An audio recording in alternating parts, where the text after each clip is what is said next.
how to turn a client's no into a confident yes in the DMs, even if you are scared to sell. So you finally sent that message. You spent hours and hours to craft the message. And then you hit send and boom, silence. And then you think to yourself, maybe they're still thinking about it. But deep down within you, you're waiting for the rejection. So just imagine sending a message to your client. Hey, just checking if you saw my message. And then your client goes ahead to delete your message instead of responding to you. I mean, this is one of the reasons why people are scared of selling in the DMs. This is why it triggers fear, because they're scared of getting unanswered messages or even deleted messages. That is even the worst. I get it. Honestly, I do. I've been there before. Selling in the DMs is extremely terrifying, challenging. So many people hate doing it. But today, I will show you how to turn silence into a confident yes without begging. Let me tell you something. DM selling is not just digital. It is deeply emotional. See, you're not scared about selling. You're scared about being rejected. You're scared about rejection.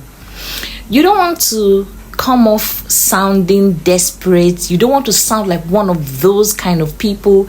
You don't want to sound like you don't have any dignity or any self-respect. In fact, you don't want to lose your self-respect. You don't want to have to beg for the sale. So that's why I am scared of selling in the DM. Let me explain this to you. What you call pushy is someone's solution that they don't know that they need. I'll break it down. So there are people that have problems and realize that they need a solution for that problem. There are people that have problems but don't realize that they need a solution. Now, there are the category of people that don't even know that they have a problem. Talk less of even realizing that they need a solution. So the challenge you're having is that you have not been able to create the ability or elevate yourself to the level where you can show them clarity, where you can guide them, because it's your responsibility to identify their pain points or the problems they have, know for sure that you can provide that solution, then guide them to a point of from a point of ignorance or lack of self-awareness or problem awareness to a point of clarity. So this is where the problem is starting from. You're not begging, you are building bridges. Selling yourself or selling your product or service is not about begging the client. You don't need to beg. You need to build relationships and know that rejection isn't personal. It is a perception. If one person tells you no, it doesn't mean the entire world is telling you no. You need to accept this truth. You really, really need to accept it so that you'll be able to move forward. All right. What you really need to understand or focus on is this checklist: clarity, trust, and then timing of your follow-up. So here's what buyers really want: clarity and not cleverness. Clarity and not craftiness. Clarity and not aggression. Then trust and not tactics, and timing and not pressure.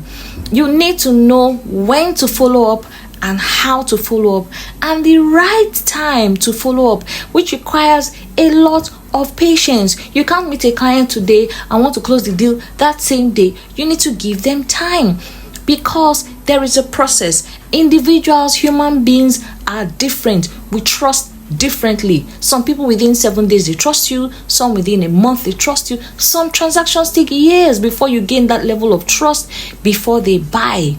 And because there's a process, it's also known as the KLT factor. Before anybody buys anything from you, they must know you first, they must like you, and then they will trust you. Nobody's going to buy from someone they don't trust. And before they get to that trust level, they have to know something about you.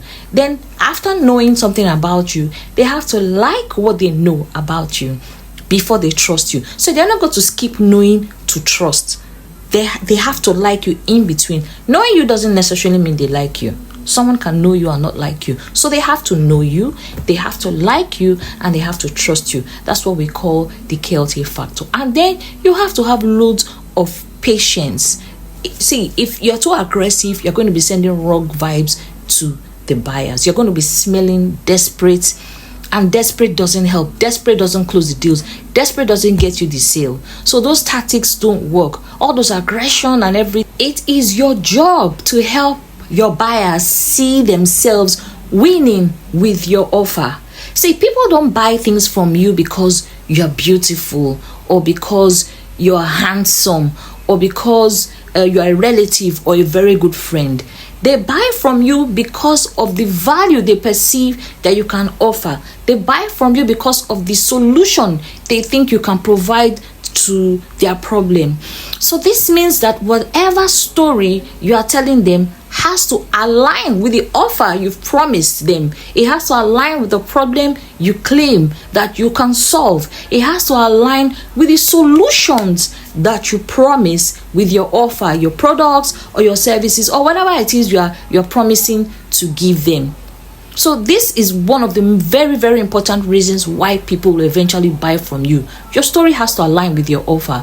They're not just going to buy for sentimental reasons. Even if people make emotional decisions in buying, the emotional reason for buying from you is because they believe you have the key to their problem. You have the solution to their pain points. People don't buy products or services. It's way much more than that. They buy the possibility that their problem can get solved. So this is the reason why your message shouldn't be seen as an interruption. You should have a mindset shift, knowing that your message is an invitation into your world where you can provide the solution that they require. So let's follow these steps. 1, shift the power dynamic. Don't enter like a pitch. Don't let it look like a pitch. That would just totally put them off. Enter like a mirror of their own pain, a mirror of their own problem. Lead with insight, not offers. Don't start selling immediately. Seek to build a relationship. Lead with value, not a pitch. 2 is to validate their no. If they tell you no, validate it, accept it, acknowledge it, own it. Because when someone says no, it doesn't mean never. It's just a no at that time. So it often means not now. Validate that and let them feel seen. All right. And then number 3 is to re-enter the discussion. Just drop something valuable without strings attached. Don't let it look like you're forcing them to do something against their will. A free resource, offer them something free without any strings attached. A free resource, a podcast link, or even just simple encouragement. Just give. Don't seek to grab. Don't let it look like you just want to collect, right? Offer them something. You don't need free. viral trends. And walk away, if you have to. Don't be scared of walking away. If you need to walk away, walk away. You don't need to cling. When you cling, it makes you look desperate, Leave the door open without losing your confidence, all right? So that at any point in time, if they have a change of heart, you will be the first person they would definitely come back to. Let me show you what a confident reframe looks like, what most people say, and how you're supposed to say it better. All right. So most people would say, hey, just wondering if you've seen my last message. No, that's not the right way to present your follow-up. The best thing, or one of the best ways I personally would advise you to get back to the client is, hi again, just wanted to offer a quick resource you might find useful. That is how to follow up, not to remind them that they haven't checked your last message or they haven't responded to your last message. They'll just see you as a pest. But if your follow-up skill is offering free resources, then you can always use that to, emotionally connect with them and use that as a reminder to them, reminding them that you are still here. Your service or your product is still here for them. No strings attached. So validate their no's. If they say no, nothing to be upset about. It doesn't mean never. Create relationships, build bridges. Don't appear too aggressive. When you're following up, also remember to give, not grab. Remember, you have to position yourself as somebody who is ready to give free value, and then in turn you are building trust with your client, and eventually they will give you that yes that you so desire. You don't need to force anyone or anything to be persuasive. All you need to do is to lead with clarity. Let your offer be clear. Let the solution and the value you say you can provide be clear and well communicated to your buyer.